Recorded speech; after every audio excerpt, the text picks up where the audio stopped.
Leaf mold is easy to make, it's free, and it turns what otherwise would be waste into rich garden gold. I'll show you how. Leaf mold is rich in trace minerals, phosphorus, potassium. It feeds the worms, it feeds the beneficial bacteria, it's water absorbing, and it's so easy to make. Why not have a bin full of this rich gold tucked somewhere near your garden? Leaf mold is a little bit different than traditional compost. Traditional compost goes through a heating up process which is broken down by bacteria.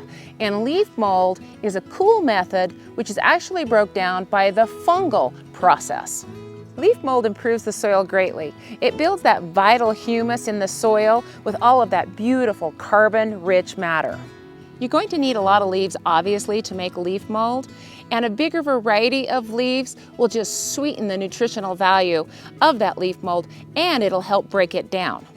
The leaves we have here come off of our fruit trees, our maple, and even our sycamore. Now the sycamore leaves are really thick, and so having them mixed with some of the smaller leaves is a great combination. You'll want something to contain your leaves in. You can use some old fencing, you can use pallets, just something to contain those leaves and hold them together. I've got some hardware cloth here that's about 3 foot across, and then I've got the strapping on both sides just to join together those joints, and it makes a nice clean finish. This wire allows for some circulation, plus it's being set right on the ground, and it's going to get the benefit of the worms coming up from the ground and being able to help break down the leaves. Leaf mold will take 1 to 2 years to break down. Now that seems like a long time, but it really is worth it.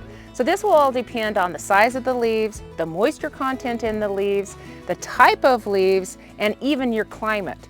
If you live in a dry climate, it's going to take longer to break down unless you're adding water and stirring on a regular basis. If you live in a more humid, wet climate, of course they're going to break down a lot faster. Once you have your leaf bin ready, then start adding your leaves. And as you add your leaves, add some water, because if you were to fill this bin all the way full and then try to water it, it'll probably repel that water off, and you'd have to really dig in there to get that moisture right in the center. So just as you build it, then just add some moisture and then add more leaves, and then you can also stomp it down so that it compacts a little bit and you can fill a lot of leaves in this bin. Leaves will break down over time with no help from you, but you can speed that process up a little bit by doing a couple of things. You can break those leaves down with a lawnmower or even a shredder if you had it, and even stomping on them will break them into smaller pieces. The smaller the matter, the faster it breaks down. Leaves are completely carbon, and so they need nitrogen to be able to break down faster. So you could do an addition of blood meal or feather meal, some sort of a nitrogen fertilizer, just to amp that breakdown process a little bit faster. Even some chicken manure thrown in there will help break them down a little bit faster. If you live in a really dry, arid environment like we do, then you could actually throw a tarp or something over the top of your leaf bin, and that'll help hold that moisture in just a little bit better.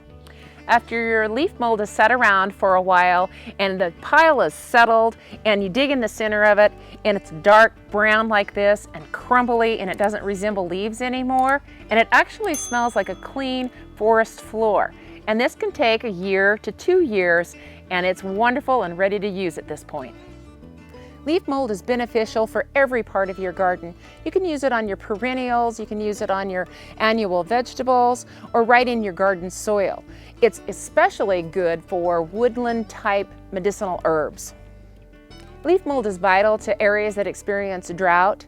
It can actually increase the water holding capacity of your soil by 50%. Now that's huge. However, because it is so good at holding that water when you're layering it around your plants as a mulch, you want to make sure that you keep it away from the stem of that plant so you don't create stem rot. Leaf mold is excellent in soil mixes, and it makes a good substitute for peat moss or coconut coir, and it's free.